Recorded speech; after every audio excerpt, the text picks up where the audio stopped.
Wagwan, what's up? Orby Renee here, back with another video. It is, what is today? August 18th, I believe. And we have Mr. Jackson Pete Chandler.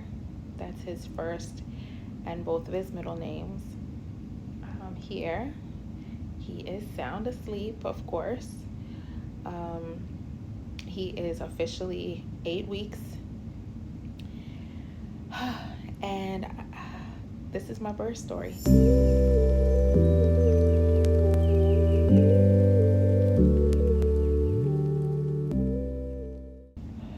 All right, you guys. So, welcome back to my channel.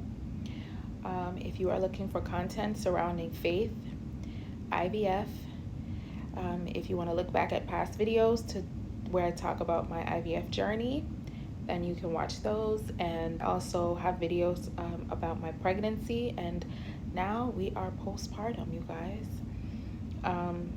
So I wanted to go into my birth story. Let's just say that I'm still processing. I'm getting there, but I am still processing it.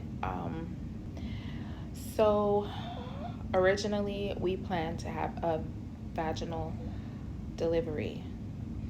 We created our birth plan, talked to our doctor about the birth plan, about what we wanted, what we didn't want, and all of the things, right? And so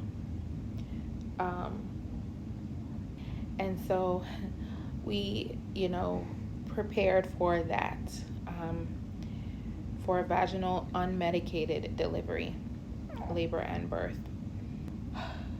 A few weeks prior to having Jackson, I was going to my regular appointments, the weekly appointments, and my doctor did tell me that he was all for the birth plan. However, we were kind of playing it by ear, because he did mention to me that that there is a higher risk for stillbirths for women who are pregnant over 35.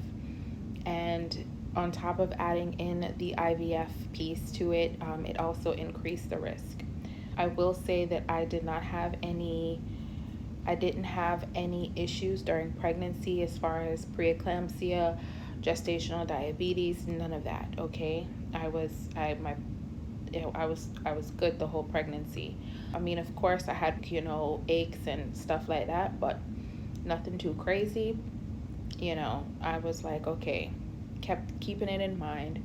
However, as my weekly appointments went on, Jackson was growing very fast.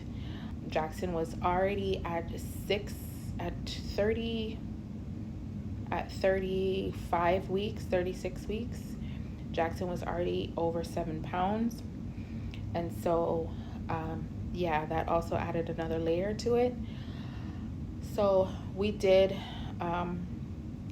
opt for an induction. We opted for an induction vaginal, expecting still a vaginal delivery, with me being induced. Still did not plan to do the epidural. Just wanted to kind of play it by ear. So checked into the hospital June 22nd. My original due date was June 29th. However, my induction date was scheduled for the 22nd of June. So we checked into the hospital on the 21st that evening, and they started me on, I believe it was called Cytotec, when I probably that evening they started me on Cytotec, which is to make me have contractions and dilate, I should say. They started me with just half a pill, and they increased it like as time went on. Throughout the evening I only took 2, so they waited some hours before giving me another dose. So the next morning was my scheduled induction. So I was still taking the Cytotec, but I was not dilating as quickly as I should have been. I was having contractions, but it just wasn't. I was at 3 centimeters for all day. So all the way up until later that evening, around probably about 9 o'clock, my doctor came in. He asked me like what I wanted to do, and to be honest, I was in pain. I did not want to continue to like take the meds, and I was just ready to meet my baby. So we ended up doing a C-section, agreeing to do a C-section. And I was in so much pain for just 3 centimeters, but I still had not taken the epidural. So I waited until deciding to do the C-section. Once I told my doctor, agreed, this was like 9 p.m. I agreed, okay, let's go ahead and do the C-section. Talked to my husband, we prayed about it, and yeah, probably about 9:15, 9:20, something like that. Anesthesiologist came in, I got the epidural. They prepped me to go into surgery for my C-section. So called my husband back first. He got dressed into his protective gear, all of that stuff. And, they strap you down on the bed, on the table. And so my doctor was telling me, he was like, all right, I'm going to walk you through everything that we're doing, all of this stuff, right? I told him, I said, Dr. Iskander, please, I do not want to know. Please, I don't want to know anything that you're doing. He was like, well, what about when the baby comes out? Who's going to announce the gender of the baby?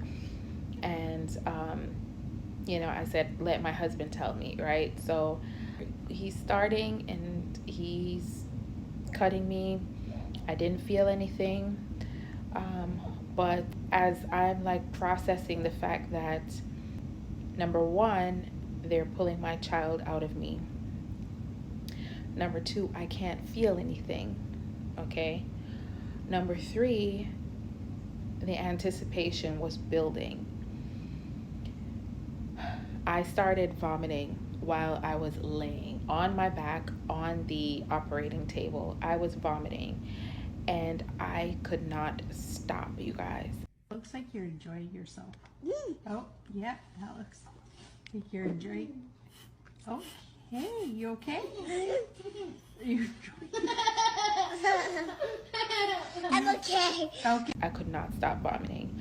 The nurse that was there at up near my head with my husband, she was suctioning out the vomit. And I'm sorry, you guys, I know this is TMI, but she was suctioning out the vomit, trying to keep me calm and all of that.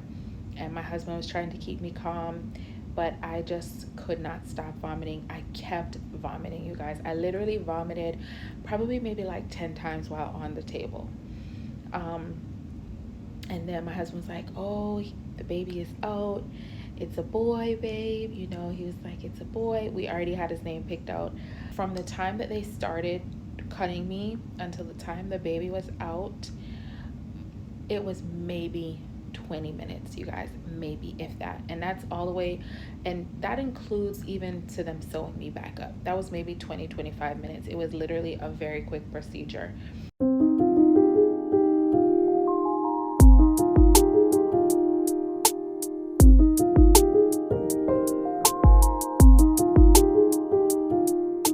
They told us how much he weighed and all of that. I was still vomiting, you guys. I was still vomiting.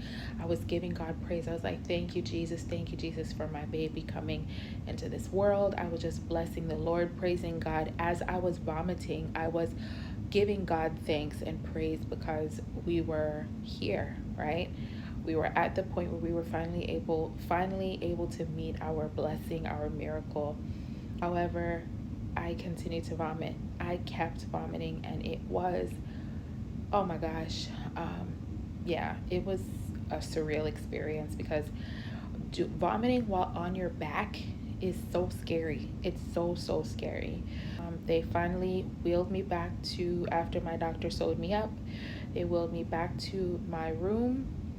The baby was not out of our room. They did everything other than his circumcision the next day.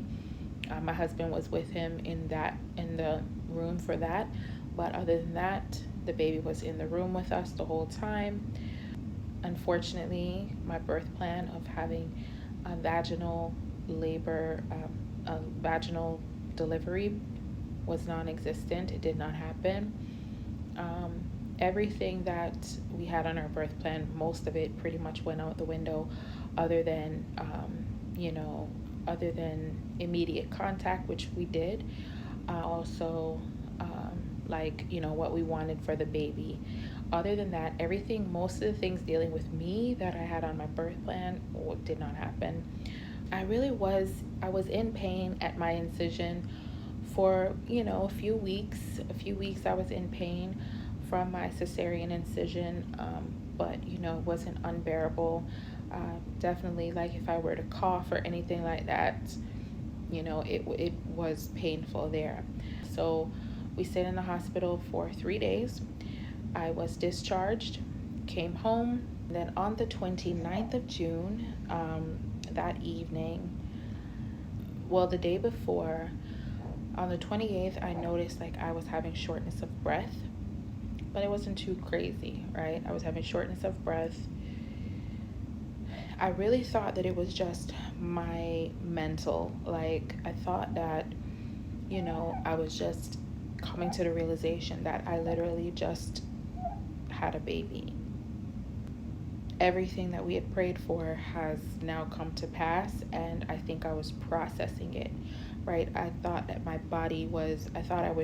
it was like in my mental, like my head. I thought I was just in my head too much, and I thought that's what it was, right? So that night I told my husband, we had him in a room with us.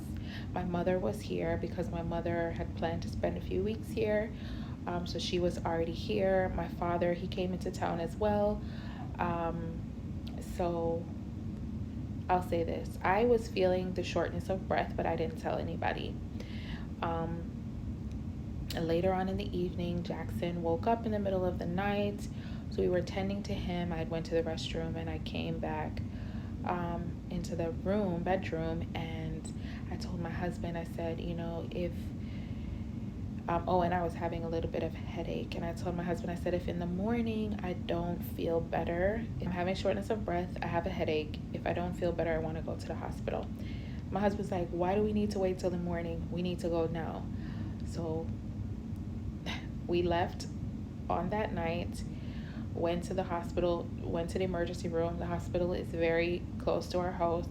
My mom kept Jackson, went to the ER, told him that I had just had Jackson 5 days prior, and they checked my blood pressure. My pressure at the time was 168 over like 88.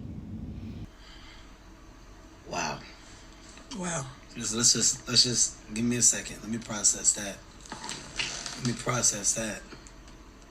And they said they were going to admit me for preeclampsia, postpartum preeclampsia, which was shocking to me. My pressure continued to increase and continued to rise. It ended up being 188 over like 79. So they contacted my doctor, and the hospital was like, we were going to admit you here. However, we want to transfer you back to hospital that you had the baby at, which was the birth center. So I was like, okay, you want to transfer me back. All right, I'm going to go home, get clothes. They were like, no, your pressure is so high. You have to be transported by ambulance. I was like, what? Ambulance? It was crazy. So that made me nervous because I had never been in an ambulance before. I had never been admitted to the hospital like overnight like that. I was having swelling in my legs and swelling in my feet, but it wasn't too much. So they did start me on Lasix, which is like to help with the water retention. They were driving so fast to get me to the hospital. because of my pressure. And then also they said that I had fluid on my right lung. At the first hospital, at the ER, they did do x-rays and they saw the fluid on my lungs. And that was another reason why they ended up admitting me. So I went back to the hospital that we had Jackson at, the birthing center that we had him at, and they were all shocked to see me again. My nurse ended up coming in the next day and she saw that they had me on the list or whatever. And I was actually next door to my room that I was at, that that I was checked into from when we had Jackson. And so I was in the hospital for 3 days, and they were just like, my pressure, it was fluctuating. It was up and down, up and down, up and down. They did not want to send me home until they got it stable and my pressure came down. So they had me on blood pressure meds, and my husband was with me. Thankfully, my mother still had Jackson. I wanted to come home. And the third day, I told my husband, I said, if they do not discharge me today, I need you to go get my baby. I need to see him. I need to see him. Because I hadn't seen him in 3 days, right? And I knew he was fine. I knew my mother had him. I know she was taking care of him. I need to see him for a little bit because it is the birthing center. So although I didn't really want him to bring him to the hospital, it is the same labor and delivery hospital. It's a labor and delivery hospital. It's a birthing center, specifically for mothers. And so he was already there a few days prior. I knew it was clean and all of that stuff in there. So he was like, okay. So he eventually went to the house. You okay, baby?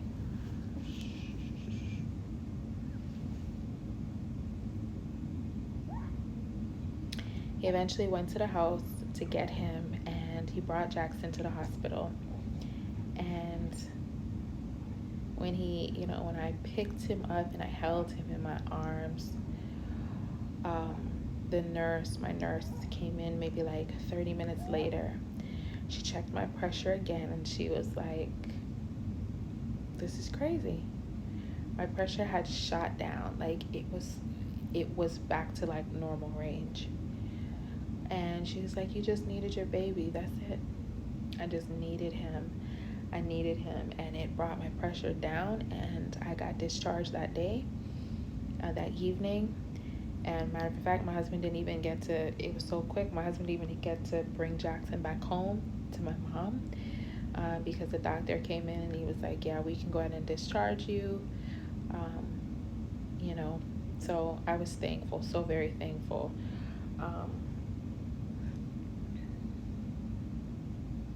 But yeah, so that is my birth story. I'm gonna check back in with y'all. I'm gonna lay him down and I'll talk to y'all later. Bye.